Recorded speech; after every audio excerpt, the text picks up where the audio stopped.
Hoje é a minha primeira pregação no ano e eu gostaria de falar sobre esse tema.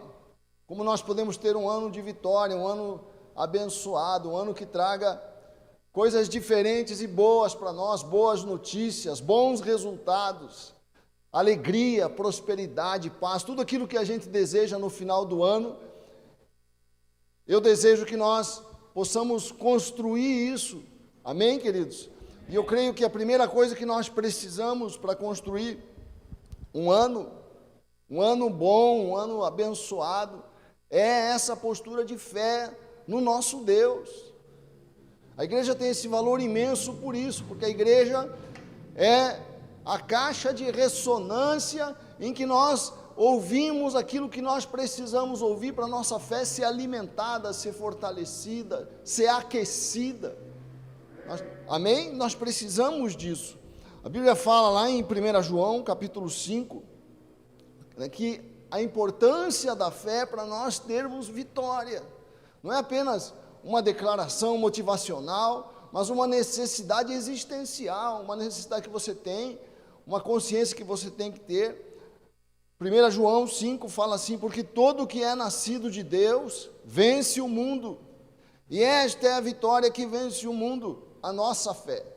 Esta é a vitória que vence o mundo, a nossa fé. Quem é que vence o mundo, senão aquele que crê que Jesus é Deus, crê que Jesus é o Filho de Deus, crê na presença de Deus nas nossas vidas.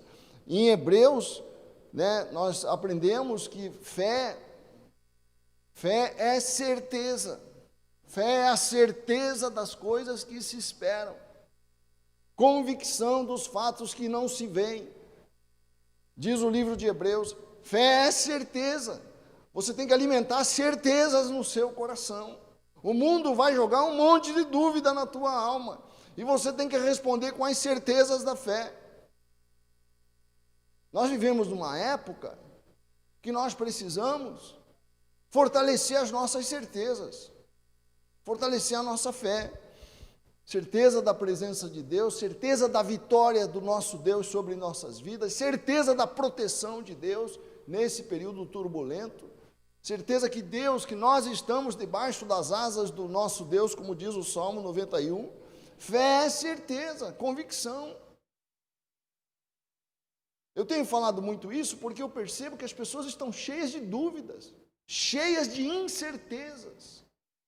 E você é crente, você precisa começar a declarar certezas, convicção. Qual que é a sua convicção? Quais são as suas certezas em 2021? Anote as tuas certezas. Anote aquilo que você está convicto sobre Deus na sua vida. Anote as promessas de Deus para você. Pegue o Jeremias 29:11, por exemplo, que diz que Deus tem um bom futuro, bons pensamentos, pensamentos de paz e não de mal. Anote isso e fica, Deus tem um bom futuro para mim, Deus tem um bom 2021 para mim. Esse ano vai ser um ano de bênçãos, esse ano vai ser um ano de alegria, esse ano vai ser um ano de paz, esse ano vai ser um ano de prosperidade, esse ano vai ser um ano de superação. Porque a palavra de Deus diz, porque essa é a promessa do nosso Deus. Alimente as certezas que a palavra traz para a sua vida. Amém? Qual é a sua convicção para este ano? Então, sublinhando isso, que a fé é fundamental, não a fé na fé, a fé no Deus de Israel, na pessoa de Deus, a fé na presença do Deus Santo nas nossas vidas. Essa é a certeza que eu tenho que alimentar, essa é a certeza que eu tenho que construir às vezes no meu coração, contra as dúvidas que as pessoas querem plantar em nós, o mundo quer plantar em nós, as más notícias querem encher o nosso coração de estresse, de temor. Então eu preciso de fé, e a fé se alimenta. Vou dizer uma coisa para você, Deus planta a fé em seu coração. Nós já nascemos com fé. Por isso que você não precisa ensinar uma criança sobre Deus, já percebeu isso? Você não precisa sentar e ensinar uma criança sobre Deus, ela crê em Deus naturalmente. Uma criança acredita em Deus naturalmente, porque já nasceu com a fé. A fé está na genética, no DNA do homem. Agora, o mundo vai jogando dúvidas e obscurecendo a sua fé, enchendo você de incertezas. E a Bíblia é o antídoto contra as dúvidas do mundo. A palavra de Deus, a tua fé. Amém? A fé me faz avançar, mas o bispo Rodovalho pregou uma coisa interessante no final do ano. Ele fez uma ressalva que eu achei muito importante. Ele sublinhou o seguinte, ele disse: a fé te fortalece, a fé te deixa ousado, mas não é suficiente. Nós precisamos de sabedoria, nós precisamos de caminhos. A fé me dá força, a sabedoria, a fé me faz avançar. A sabedoria me mostra para onde eu devo avançar, a direção para onde eu devo avançar. Eu preciso não apenas de fé, eu preciso de caminhos. Eu preciso saber a forma certa de fazer as coisas. Não adianta ter fé para fazer se eu não tenho sabedoria sobre como fazer, sobre a hora de fazer. Não adianta ter muita fé se eu não tenho sabedoria sobre a hora de falar, sobre a hora de calar, sobre a hora de avançar, né? O sábio, a Bíblia diz isso, o sábio sabe o modo e o tempo. Vamos orar que Deus encha o nosso coração de sabedoria neste ano 2021. Por isso que eu quero que você esteja conosco nas nossas lives. Vamos nos juntar, vamos orar juntos para que Deus derrame sabedoria, Deus mostre caminhos. Amanhã eu te espero às 20 horas. Amém? Nós precisamos, uma coisa que nós temos falado, é sobre o que nós devemos incluir em nossas vidas neste ano de 2021, atitudes, posturas que nós precisamos trazer para a nossa realidade e coisas que você precisa excluir da sua vida. Um ano novo é uma grande oportunidade para uma reflexão sobre as atitudes que eu preciso acrescentar para ter uma vida melhor, para ter uma vida vitoriosa, para abençoar a minha casa, para ter sucesso nos meus relacionamentos, onde eu preciso crescer. Eu estava, as últimas semanas, falando um pouco sobre filosofia no curso de pastores, que a minha cadeira, a cadeira que eu ensino é filosofia, e nós estávamos, uma atitude importante para você ter conhecimento, para você aprender. A primeira atitude, a atitude mais fundamental de todas, é o reconhecimento da ignorância. Quando eu reconheço a minha ignorância, aquilo que eu preciso aprender, é muito importante eu olhar para mim e perceber quais são os aspectos da minha vida que precisam ser atitudes que eu careço e preciso acrescentar para poder crescer mais, para poder ser mais ainda um melhor pai, um pastor melhor, um profissional melhor, o que você precisa acrescentar em sua vida, né? Isso é fundamental. E eu separei algumas atitudes que eu acredito que vão ajudar, vão trazer bênçãos para a sua realidade, se você seguir, se você obedecer, se você andar nesses passos. Passos para nós, atitudes para nós termos um ano melhor. Quem quer ter um ano melhor aqui, diga amém.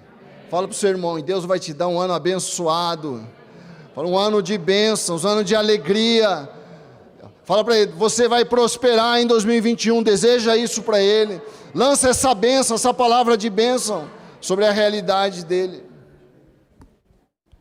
E a primeira coisa que eu queria que você acrescentasse em sua vida, e eu queria que a igreja acrescentasse na sua realidade, é intensidade na sua vida com Deus. Acrescente intensidade na sua relação com Deus. Deus é um Deus que tem prazer numa fé fervorosa. Diga, fervoroso. Fala assim, fé fervorosa, né? A intensidade na Bíblia é representada pela chama no altar. O altar tem que estar em fogo.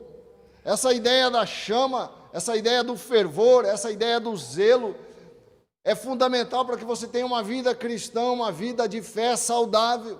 Como é que está a intensidade da sua relação com Deus? Deus é um Deus intenso, de fervor, de zelo, um Deus zeloso, não é um Deus indiferente. A Bíblia fala em Romanos capítulo 12, verso 11, não sejais vagarosos. Vagarosos aqui você pode interpretar como acomodados. Não sejais vagarosos no zelo, no cuidado, na dedicação da sua vida com Deus.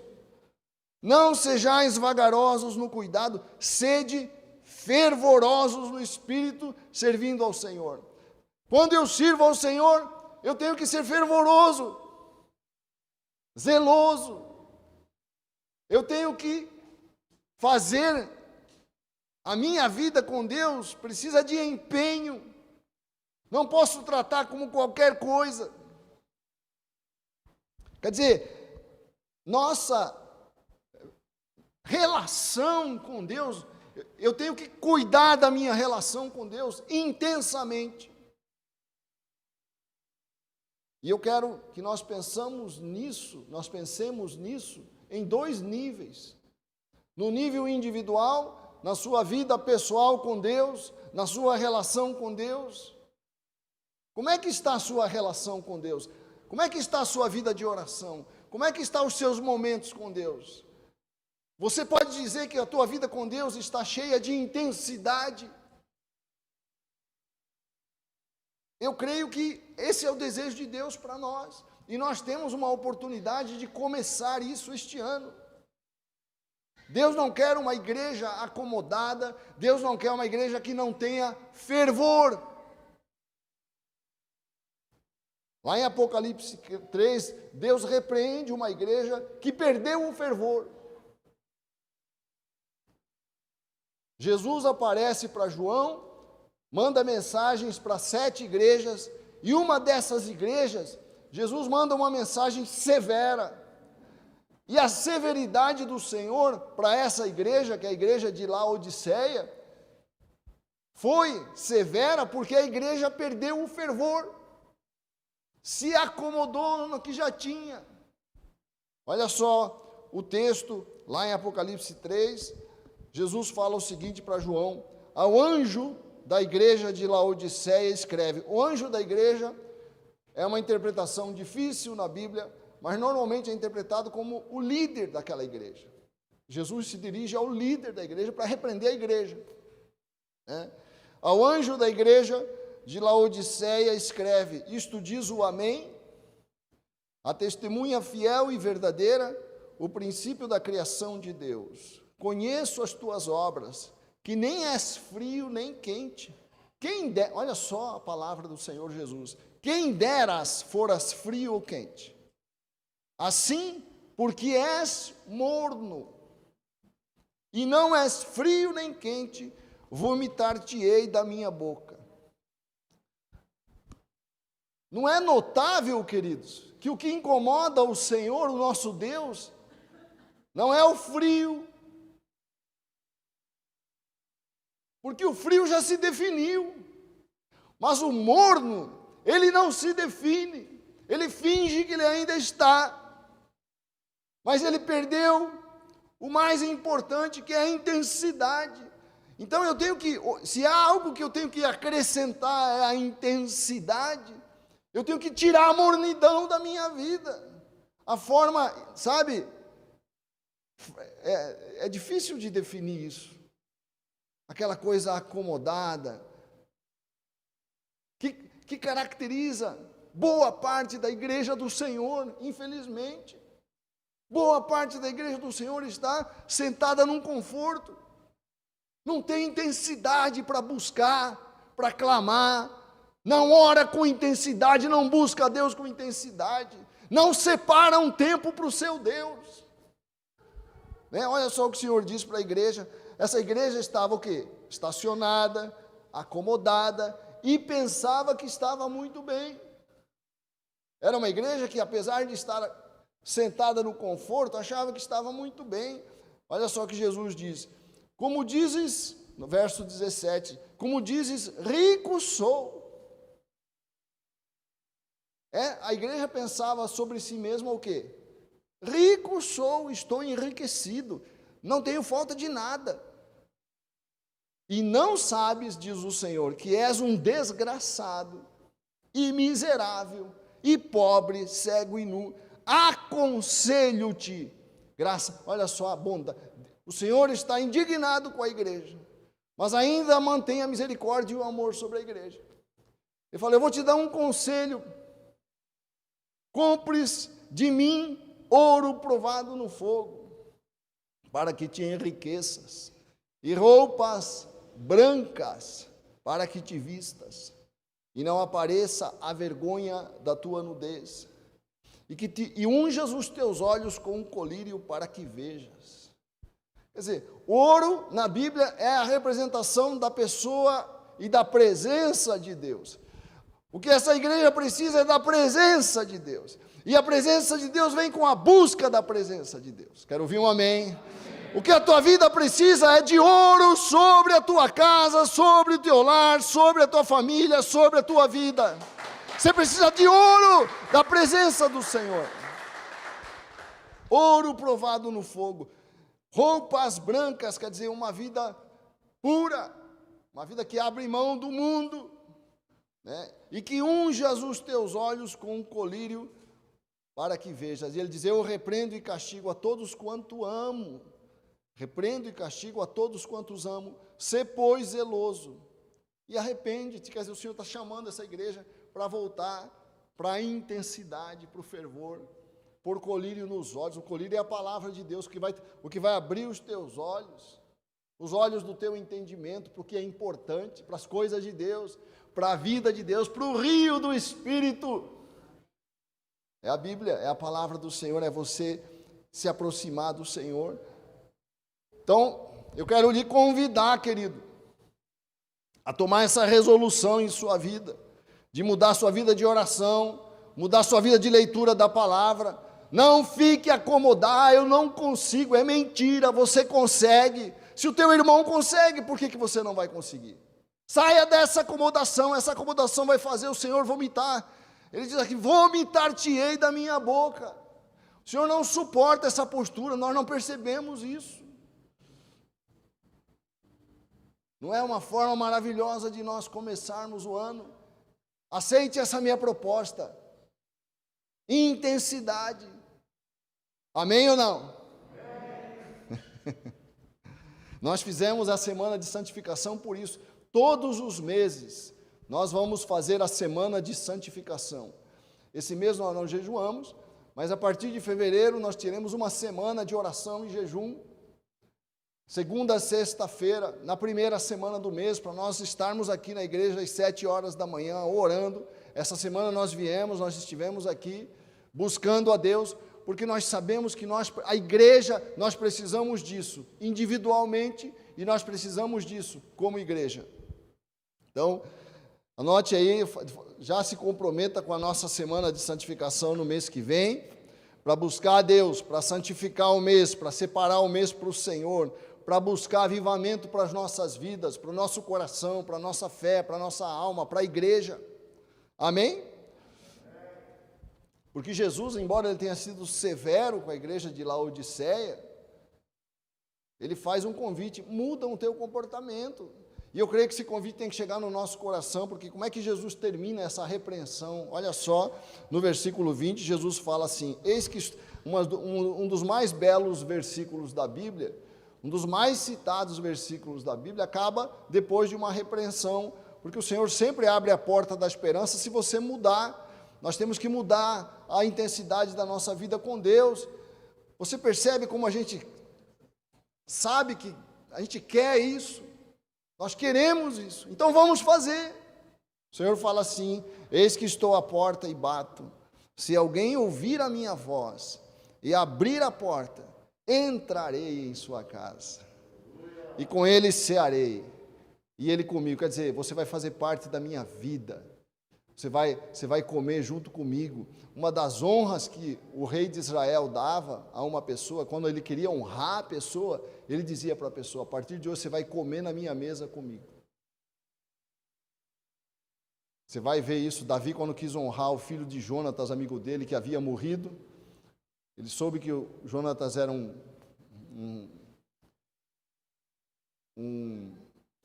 uma pessoa com uma necessidade especial, tinha sido ferido e tinha ficado coxo. E ele não sabia que Jonatas, amigo dele, tinha tido um filho. Quando ele soube, ele chama o rapaz. Falei: eu preciso honrar você por causa do teu pai. O teu pai sempre foi meu amigo, sempre foi fiel a mim. A partir de hoje, você vai jantar na minha mesa. Você vai cear comigo. E é isso que o Senhor Jesus está falando para nós aqui. Eis que estou à porta e bato. Se alguém ouvir a minha voz e abrir a porta, entrarei em sua casa, com ele cearei e ele comigo. Amém? Mas eu preciso honrar a Deus. Intensidade, fervor, zelo. Separa um tempo para você orar, um tempo de oração para a sua vida. Separa um tempo para você ler a palavra. Nós temos aí o plano de leitura. Logo aí no vídeo, no YouTube, se você que está nos vendo, se você, quando chegar em casa, você que está aqui na igreja, quem está nos vendo pelo YouTube, tem um espaço ali onde está escrito plano de leitura da Bíblia. Se você clicar ali, vai dar lá no plano de leitura para você seguir esse plano e ler a Bíblia. A Bíblia traz um fogo no coração. Aí tem impresso quem quiser levar. Amém? Então, número 2. Primeiro, a intensidade com Deus. Número 2 é acrescente diligência em todas as coisas que você for chamado para fazer. E isso vai garantir êxito em sua vida. A diligência é a intensidade na relação com os homens. Eu preciso de intensidade na minha relação com Deus, fervor, e preciso de diligência na minha vida profissional, na minha relação com as pessoas. Fazer as coisas bem feitas, fazer as coisas com excelência, né? A Bíblia fala em Eclesiastes, capítulo 9, na primeira parte do capítulo, no verso 10, do versículo 10, diz assim: o que suas mãos tiverem que fazer, que o façam com toda a sua força. Existe uma outra versão que fala assim: o que vier na sua mão para fazer, faze-o conforme todas as suas forças.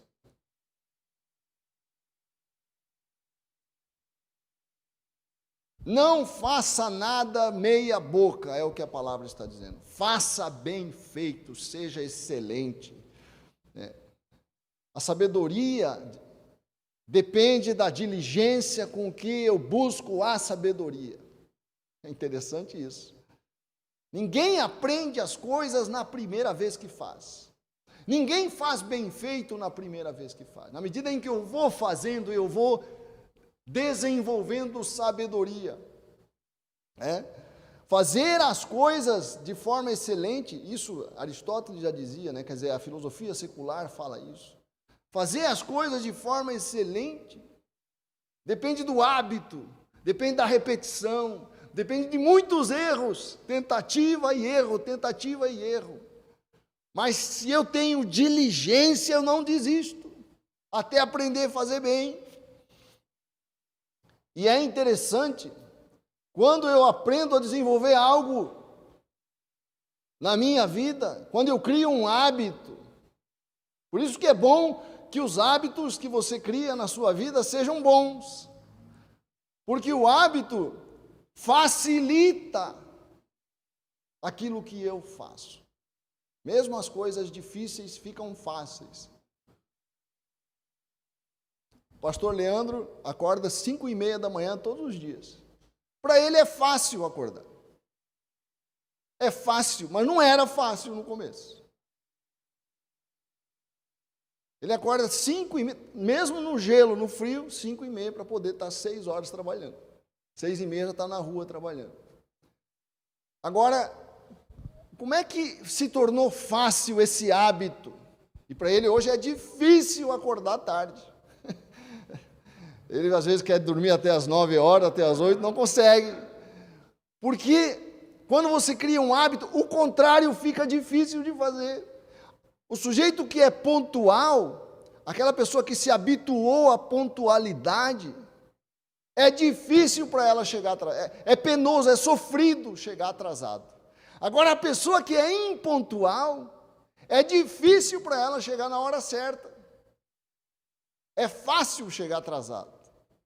Assim como a pessoa que se acostumou a desligar o despertador a hora que o despertador toca, é difícil acordar cedo. Porque a pessoa desenvolveu um hábito de dormir até tarde. Isso se tornou fácil para ela. E o difícil é o contrário. Por isso que eu devo desenvolver bons hábitos. A diligência é eu aprender a fazer as coisas por hábito. A Bíblia diz lá em Provérbios 22, 29, você viu um homem diligente na sua obra? Perante reis será posto, não permanecerá entre os de posição inferior. Se há alguma coisa que você precisa acrescentar na sua profissão, nas suas coisas, é diligência. Porque a diligência faz prosperar a pessoa, faz crescer, não é isso? Perante reis será posto. Quer dizer, o sujeito, vão começar a falar de você, que você vai ser posto em cima. Não permanecerá entre os de posição inferior. Quer dizer, o diligente cresce. A prosperidade é filha da diligência. Nós gostamos de achar que Deus vai nos abençoar e nos fazer prosperar por mágica. Não, Deus vai nos fazer prosperar pela diligência que nós tivermos. Quero ouvir um amém. Deus vai fazer você prosperar porque você vai ser diligente este ano. Em nome de Jesus. Amém? O quanto você é diligente nas coisas que você faz. A preguiça é a mãe da displicência. Por isso, a palavra fala aqui, né? Em Provérbios 10, verso 4. O que trabalha com a mão displicente empobrece, mas a mão dos diligentes enriquece. As pessoas perdem posição muitas vezes, perdem clientes muitas vezes, porque são displicentes na forma de tratar. Mas a mão do diligente enriquece. 2021 é um ano para acrescentar coisas novas em nossas vidas, amém? E tirar as coisas velhas. Vamos tirar a displicência, vamos tirar a preguiça, vamos acrescentar a diligência. A carne é displicente, o espírito é diligente. Quando você está cheio do Espírito de Deus, você é diligente. Então, se você é jovem, quem é jovem aqui, quem está na escola ou quem está nos ouvindo, seja o melhor, seja excelente, saia dessa coisa de meia boca, estuda, se dedica, né? Chegue primeiro, se dedique mais.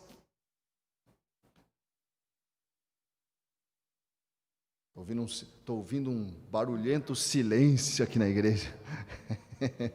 Número 3, escolha olhar para o futuro com os olhos da fé e não com os olhos do medo. Quero que você olhe para 2021 com fé, como eu falei no início, né? Porque é interessante isso. Eu posso ser a pessoa mais diligente do mundo, mas se eu não tiver fé, como é que eu vou avançar? Para eu arriscar, para eu ir para um negócio novo, para eu sair de um lugar de acomodação, eu preciso de fé. E eu falei no início, né, que Deus já nos criou com fé. Deus nos criou para confiar nele. Por que uma criança confia? Você vai dizer, mas é que uma criança é ingênua, ela ainda não sofreu os golpes que geram dúvida e incredulidade no coração dos homens. Nosso desafio, por isso que Jesus disse que aquele que entra no reino de Deus tem que ser como uma criança. Eu tenho que levar os golpes da vida, os enfrentamentos da vida, os sofrimentos, os traumas e não perder a fé. Esse é o nosso desafio. Claro que a vida vem, a vida traz suas dúvidas, a vida traz seus sofrimentos, a vida traz seus medos, mas eu não perco a fé. Esse é o nosso desafio. E você já nasceu com fé na alma. Só não deixem roubar isso de você. O ateu é alguém que perdeu a fé. O ateu não é alguém que não tem fé. Mentira isso. O ateu já teve fé. Todo ser humano teve fé.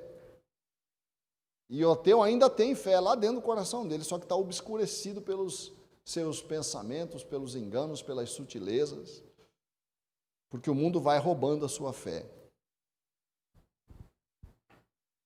A arrogância dos homens, a forma como as pessoas falam de Deus, nas universidades, na mídia, isso vai roubando a fé do mundo, vai tirando a fé das pessoas.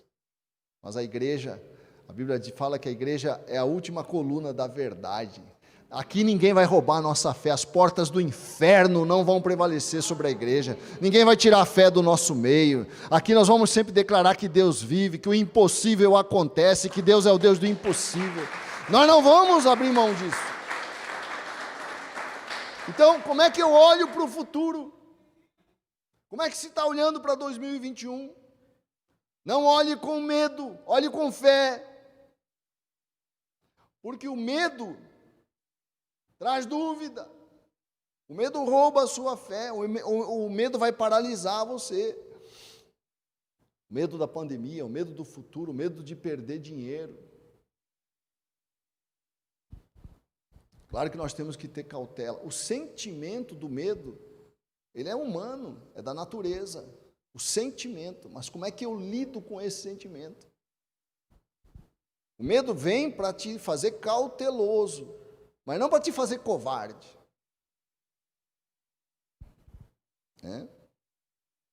E outra, você já notou que quando a gente encara o futuro com medo, a gente enfatiza o negativo? A gente enfatiza as coisas negativas. Eu já ouvi tanta previsão catastrófica. O meio ambiente vai acabar daqui a 2 anos. Não vai mais ter floresta, não vai mais ter nada. A pandemia vai tomar conta do mundo, vai crescer, vai explodir. É só notícia ruim, porque é uma forma de olhar para o futuro. E é interessante que o homem vai sempre superando as dificuldades previstas. Há algumas décadas, há um século atrás, aproximadamente um século, dizia-se que a população ia aumentar tanto que ia acabar a comida no mundo, só que a comida decuplicou. Nunca se produziu tanto na história humana. Mas as previsões, as catástrofes que eles vão prevendo não vão acontecendo. Amém? Fala para o teu irmão, não vai acontecer o mal. Fala, acredita nas boas notícias, fala para ele. Deus tem uma boa notícia para a sua vida.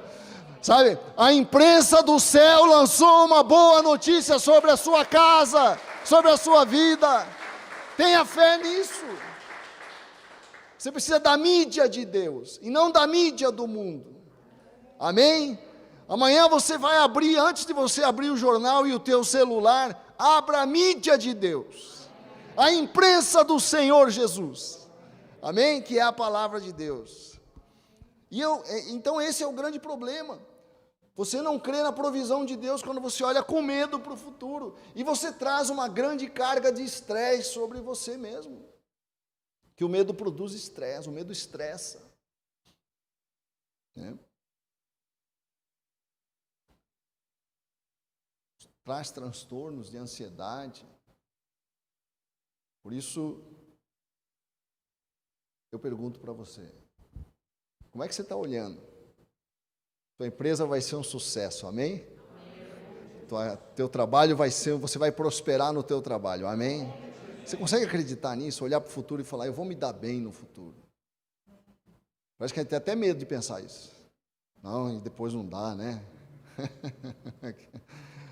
Olha para o futuro, querido, e fala, eu vou me dar bem no futuro. Deus está comigo. Meu futuro vai ser melhor do que hoje. Aleluia! Porque o meu Deus é bom, a misericórdia do Senhor está sobre a minha vida. Amém? Agora, quando eu me deixo invadir pelo medo, eu sou que nem os espias da terra de Canaã, enviados por Moisés. O medo não só foca no negativo, e traz estresse. O medo contamina os outros. O covarde, ele contagia todo mundo com as suas notícias, com as suas previsões negativas de que nada vai dar certo. Como não vai dar certo? Deus está comigo? Mentira, vai dar certo sim, o teu Deus está com você. Claro, tem que ter diligência, tem que ter cuidado, tem que ter sabedoria, mas Deus vai nos dar isso em nome de Jesus. Né? A palavra fala, onde é que tem que estar o nosso foco? Não foque no medo. Não foque no medo. Hebreus 12 fala, portanto nós também, pois que estamos rodeados de uma tão grande nuvem de testemunhas. Oh, meu Deus, que palavra maravilhosa. Essa nuvem de testemunhas são os nossos antepassados na fé. É John Wesley, Billy Graham, apóstolo Paulo, Pedro, aqueles que venceram antes de nós.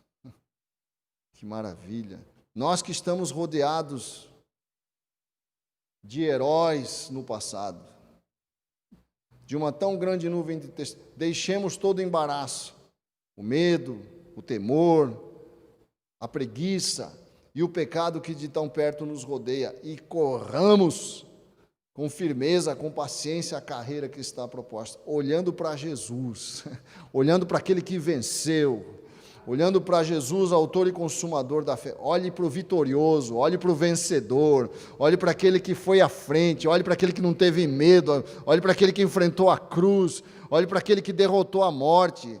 Quero ouvir um amém. O qual, pela alegria que lhe estava proposta, suportou a cruz, desprezando a afronta, assentou-se à destra do trono de Deus. Esse é o nosso foco. O Deus de Jacó está conosco, o Deus de Israel está com a sua casa, o nosso Deus está na nossa frente. Não estamos sozinhos nessa pandemia, nem no futuro, nem no amanhã. Agora, se eu me deixo invadir pelo medo, eu perco esta bênção, esta paz, esta glória. Eu sei que não é fácil. Há pessoas que têm, nós temos que lidar com essas pessoas com amor, porque às vezes são desajustes químicos até que impedem a pessoa de ter fé, mas nós temos que ter fé por elas. Pelo menos alguém tem que ter fé, pelo menos a igreja tem que ter fé, pelo menos você tem que ter fé. A tua palavra na tua casa, na tua família tem que ser uma palavra de fé. Amém? E eu digo a essas pessoas que sofrem transtornos, procure ler as passagens que encorajam, leia o Salmo 91, leia o Salmo 18, leia o Salmo 23, leia o Salmo 27, procure separar passagens, sabe, o Salmo 91 vai trazer coragem para você, sensação de proteção, segurança, o Salmo 23, sabe, vai lembrar você da ternura de Deus, que está te protegendo, o Salmo 18 vai trabalhar com a sua coragem, Salmo 27, sabe, Deus dá uma certeza que você pode vencer os teus adversários, obstáculos. Vamos dizer, o Salmo 27 diz assim, o Senhor é a minha luz e a minha salvação, a quem temerei? O Senhor é a força, tem uma outra passagem que fala, o Senhor é a fortaleza da minha vida, de quem me recearei? Ainda que um exército me cercasse, o meu coração não temeria, ainda que a guerra se levantasse contra mim, nisto confiaria. Uma coisa pedi ao Senhor e a buscarei, que possa morar na casa do Senhor todos os dias da minha vida. Você vê que a casa do Senhor é um lugar que alimenta a fé, alimenta a coragem, alimenta, né, essa postura de enfrentar o medo. Que eu possa morar na casa do Senhor todos os dias da minha vida, para contemplar a formosura do Senhor, inquirir no seu templo, porque no dia da adversidade, no dia da pandemia, no dia do terror, Ele me esconderá, eu vou ser escondido por Deus, porque no dia da adversidade me esconderá no seu pavilhão. O pavilhão do Senhor é a casa dele, a morada do Senhor. No oculto do seu tabernáculo me esconderá, por-me-á sobre uma rocha. Eu queria dar um conselho, uma recomendação para você que tem medo Sabe, pegue, assim como os orientais, das religiões orientais, têm o mantra, eles ficam repetindo, você não precisa ter mantra não, mas você pode aprender a decorar esses versos que falam, que te ensinam a vencer o medo, sabe? Isso é uma prática que era muito comum no passado, né, quando não havia muitas Bíblias, né? As pessoas decoravam versículos importantes. Eu queria te ensinar isso. Uma vez eu lembro que eu decorei o primeiro capítulo do Evangelho de João, como aquilo me fazia bem, sabe? É uma água que está lavando você dos pensamentos ruins, dos pensamentos de medo. Decore aprenda isso, aprenda a decorar versículos bíblicos, como se você estivesse decorando um poema que você vai recitar. Por isso que eu gostava das músicas de antigamente, porque as músicas de antigamente eram salmos cantados. Era muito comum a grande maioria das músicas nos anos 80, na igreja, eram salmos cantados.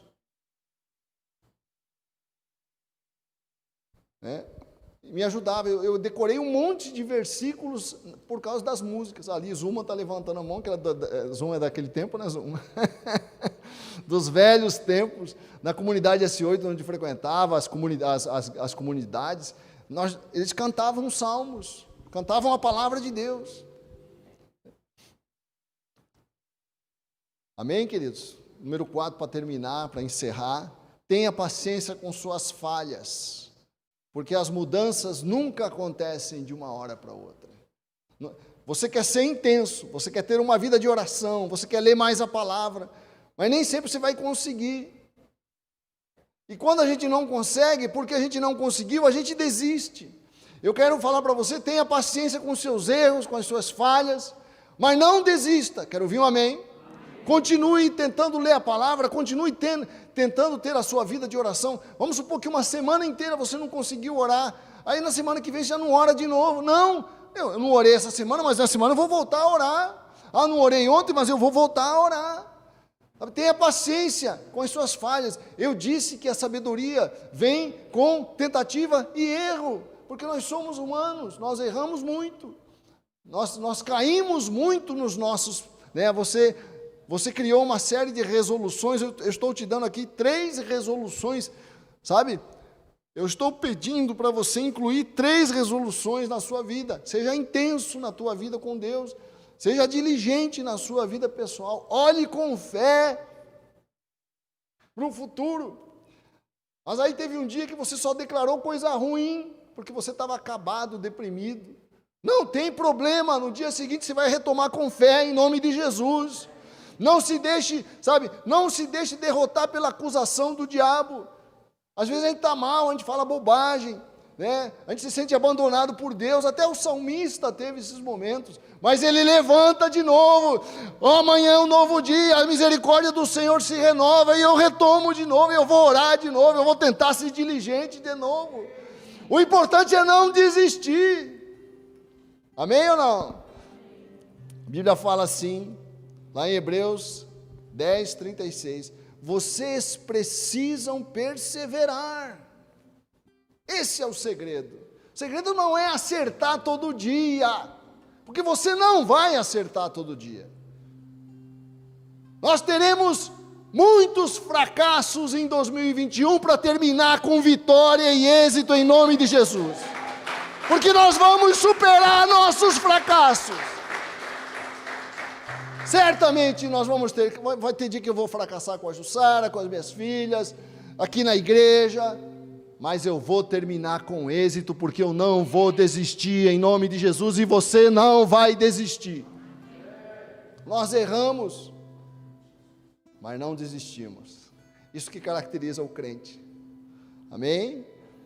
Talvez você não consiga ter uma vida de oração como você deseja todos os dias, mas você não vai desistir. Talvez você não consiga ler a Bíblia como você gostaria todos os dias, mas você não vai desistir. Talvez você não tenha a mesma diligência todos os dias, mas você não vai desistir. Talvez você vai declarar um monte de coisa medrosa, vai ter dias de covardia na sua vida. Você vai levantar e falar, não, mas eu não vou desistir. Não desista.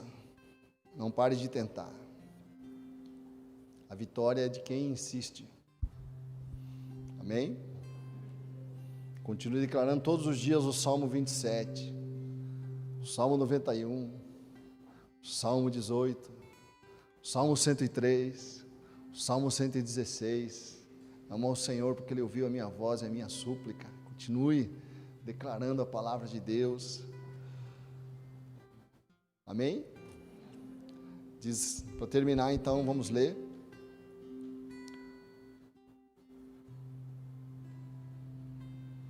Palavra que fala que nós, que tudo isso que nós enfrentamos, todas as nossas dificuldades, vai produzir vitória no fim. Amém?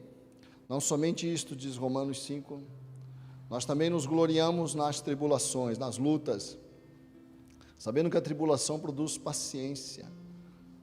Paciência produz experiência. Se eu não desisto, eu aprendo. Isso é que nem aquele problema de matemática que a primeira vez que você vê, parece que está criptografado, né? Impossível resolver isso. Aí você vai insistir, você insiste, se você insiste, você não desiste, daqui puf, você resolve. A paciência, a insistência, paciência aqui é aquela insistência que não desiste, produz experiência. E a experiência produz esperança. Esperança é aquela sensação, vai dar certo. Olha para o problema, para o obstáculo, mas vai dar certo. E a esperança não traz confusão, porque o amor de Deus está derramado em nossos corações, pelo Espírito Santo que nos foi dado. Ao lugar de vitória.